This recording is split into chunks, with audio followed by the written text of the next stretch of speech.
Hola, buenas tardes, mi nombre es María Sincer y les voy a presentar la argumentación que he realizado, titulada El beso de la mujer araña, relativización e intercambiabilidad del discurso. Manuel Puig fue un relevante escritor argentino, conocido principalmente por su obra El beso de la mujer araña, publicada en 1976, que retrata la experiencia de dos presos que encuentran la liberación de la vida en aislamiento a partir de un diálogo, donde uno de los personajes, Molina, le cuenta una serie de películas al otro, Valentín. La novela se publicó el año en que comenzó la última dictadura militar de Argentina. El ambiente de represión se encuentra en el fondo de toda la novela. Asimismo, los estudios de Puig en torno al cine se dejan ver en las técnicas utilizadas a lo largo de la obra. Entre las líneas de investigación estudiadas alrededor de la novela se encuentra la postulada por Julia Cuervo Hewitt, que en su artículo El texto ausente en El beso de la mujer araña de Manuel Puig, Silencios y reticencias de una época, propone una lectura de la obra a partir de los silencios, de aquello que no se dice, que deja notar la presencia de otro texto en el que se advierte un vacío en función de significante. Esta estructuración del lenguaje permite la acción conjunta de revelar y ocultar el discurso de la obra. Estos recursos provocan una participación activa del lector en la construcción del texto imaginado y además configuran a Valentín como el lector de las historias de Molina. Por otro lado, Mijaela Comsa, en Texto, Intertextualidad y Personaje, El beso de la mujer araña de Manuel Puig, lleva a cabo una lectura del texto a partir de sus intertextualidades. Plantea el papel activo del lector sobre el texto y la idea del desplazamiento constante del significante, desde la lectura de Julia Kristeva, Jean Ricardou y Roland Barthes. Todo esto refleja la influencia de un sujeto sobre el otro, que lleva a la gradual fusión de los dos personajes hacia un espacio común de lo sensible. Habla de la lengua desde su constante proceso de estructuración, es decir, constante movimiento. Además, Hernando Escobar Vera plantea en La isla mujer lo femenino como liberación en El beso de la mujer araña de Manuel Puig, que hay un diálogo entre lo femenino y lo masculino dentro de la trama, el cual se construye a partir de los campos semánticos relativos a estos géneros en relación con el personaje de Molina y Valentín.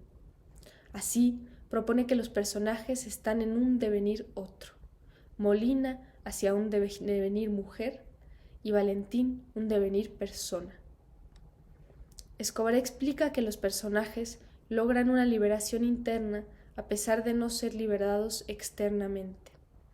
Esto permite la posibilidad de crecimiento por parte de los personajes hacia formas más libres, independientemente de la condición paradójica que comporta el encierro. Cuerpo dominado, conciencia liberada. Si bien se ha estudiado la presencia de intertextos y el papel activo del lector sobre la obra, no se ha especificado el efecto que tiene sobre el lector. Es por ello que el análisis de la obra pretende buscar un acercamiento a los distintos ángulos de la enunciación y a las transformaciones que sobre la mirada se ejercen.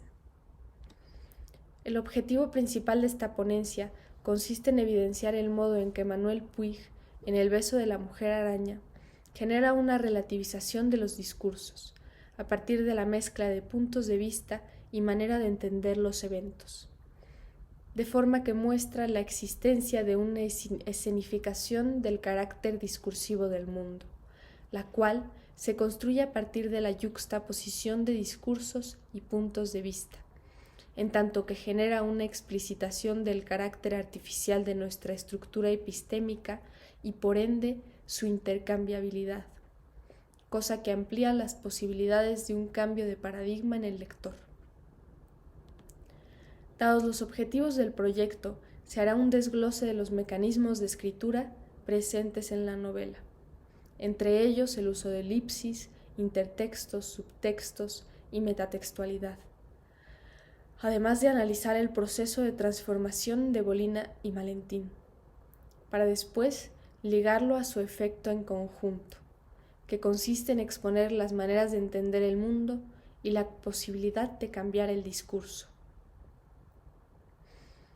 Empezaré por establecer un recorrido de las distintas formas de escritura presentes en la novela: el diálogo, intertexto, monólogo interno, nota al pie, documento oficial, para mostrar la yuxtaposición de discursos. La novela está compuesta por una mezcla de textos y de puntos de vista. De este modo, posibilita una lectura caleidoscópica de los eventos en su conjunto. Las distintas modalidades del texto giran en torno a los mismos temas. Un contrapunto entre nociones oficiales del Estado y el psicoanálisis e ideas individuales, lo que piensan Molina y Valentín. Esto se puede ver en los momentos en que se insertan como notas al pie algunas teorías del psicoanálisis que se contraponen con los eventos sucedidos al nivel de los personajes. Además, el diálogo entre Molina y Valentín se intercala por momentos con su monólogo interno, dejando ver los pensamientos no dichos de los personajes. Otro punto que ejemplifica lo mencionado consiste en los documentos oficiales, donde aparecen los expedientes de ambos prisioneros. Todos estos sucesos van mostrando los discursos a partir de los cuales cada una de las voces se expresa, señalando las estructuras y prejuicios presentes en toda enunciación. Pero también, al demarcar la presencia de ideas simultáneas en contraposición, al demostrar este choque entre teorías mediante cierta ironía, derrumba los discursos hegemónicos del psicoanálisis y establece una crítica a la represión del Estado. El análisis seguirá por desarrollar las estructuras metatextuales presentes en el texto y la manera en que éstas contribuyen al efecto de abismamiento en el lector, reforzando la borrosidad de los límites entre interior y exterior, primero en cuanto al interior de los personajes con respecto a la exterioridad de las películas contadas y en segunda instancia con respecto a la frontera que divide al lector de la obra. Esto se deja ver en la parodia de algunas películas basadas en ejemplares existentes y su manera de ser percibidas, además de relacionarse con el sentir de los personajes, generan un abismamiento en el lector al mostrar estructuras que se repiten y multiplican en los distintos medios, cambiando el papel del espectador en ser mirado. En la película Destino, una de las películas imaginarias dentro de la novela, se muestra un parecido a películas reales, además de contener a una actriz llamada Leni, como la afamada Leni Riefenstahl, directora y actriz alemana partidaria del nazismo. Esta película funciona en sí misma como parodia de lo que termina por suceder con Molina y el sacrificio que lleva a cabo por su amor a Valentín, mientras que por otro lado se sale del terreno de la obra al parodiar una película de propaganda nazi.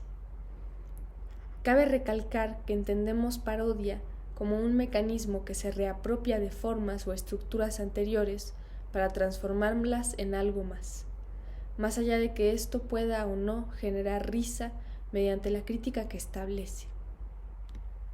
Asimismo, la estructura metatextual se puede detectar en la obra en su totalidad. Al narrar la interpretación que hace Molina de las películas, intercalado con interrupciones de la interpretación de Valentín y teorías del psicoanálisis, se genera una especie de reduplicación.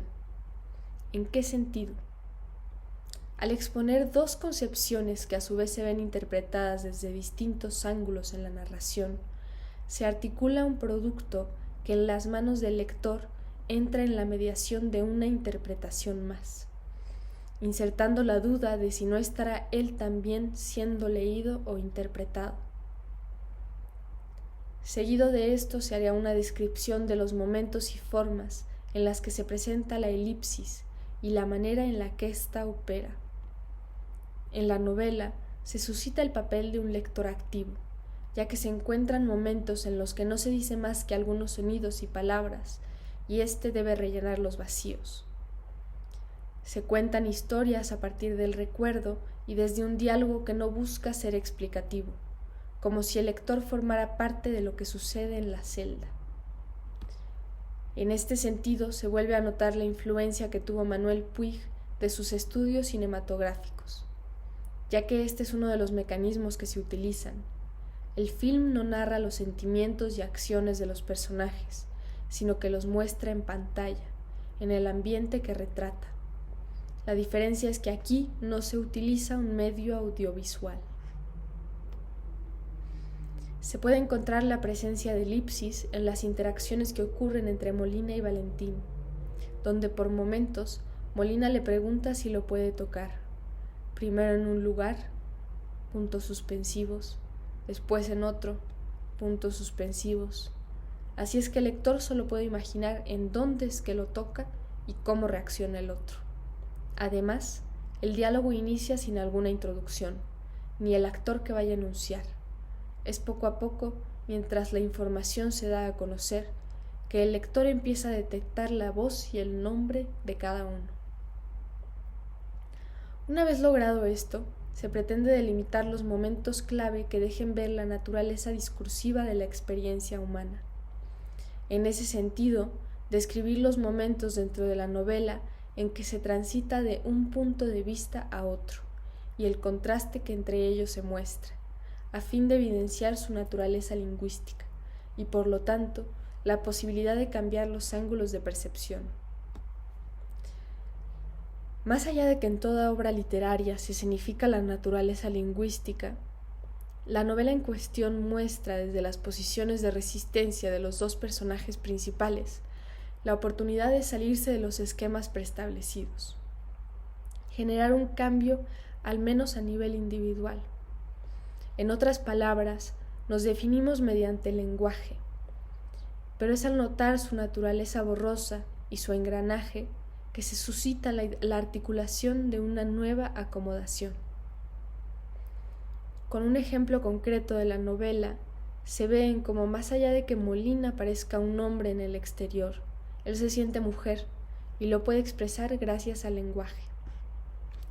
Ahora bien, con respecto a lo que sigue, se busca argumentar por qué es gracias a la yuxtaposición de perspectivas y a la transformación de sí mismos que llevan a cabo los personajes, como se deja ver el carácter artificial de la estructura epistémica, es decir, su naturaleza de convención admitida tácitamente entre la gran mayoría, pero no por ello certera.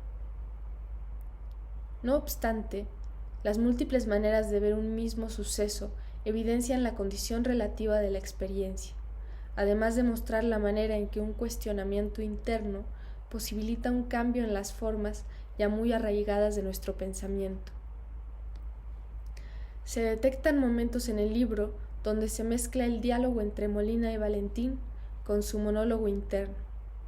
Mientras avanza la conversación y a medida que se desarrollan, se denota un cambio en las tendencias de los pensamientos que éstos tienen, que culmina en un final donde los dos buscan un escape de su situación, mediante el delirio o el sacrificio por la causa, y al final una salida involuntaria, la muerte, impuesta por un estado que les consideraba indeseables. Todo lo antedicho se dirige hacia una última especulación, que en conjunto indique cómo es que la transformación sucedida en la novela suscita un cambio en el lector, una mutación de su discurso. Por un lado, esa yuxtaposición de discursos compuesta por diálogo, intertextos, monólogo interno, notas al pie y documentos oficiales, pone en escena ideas simultáneas en contraposición, que establecen una crítica a los discursos que pretenden controlar la naturaleza humana, encasillándola en conceptos fijos. A su vez, los recursos metatextuales generan una reduplicación que mediante la parodia provoca dudas sobre el alcance de la interpretación. De nuevo el lector ocupa un lugar activo al contemplar la escena en la presencia de elipsis. Además, advertir la naturaleza discursiva de la experiencia humana y el carácter artificial de la estructura epistémica lo insta a salirse de sus esquemas y a articular una nueva acomodación. El conflicto está entre lo que se puede y lo que no se puede cambiar. El desarrollo argumentativo permite suponer que la novela, al presentar un texto compuesto por una variedad de formas de escritura, logra una puesta en escena de los múltiples puntos de vista y sus respectivos discursos, además de evidenciar el papel activo del lector sobre la obra. Genera, en última instancia, la relativización de los discursos y por medio de la crítica que emplea, se insta al cambio de paradigmas en el lector. Muchas gracias.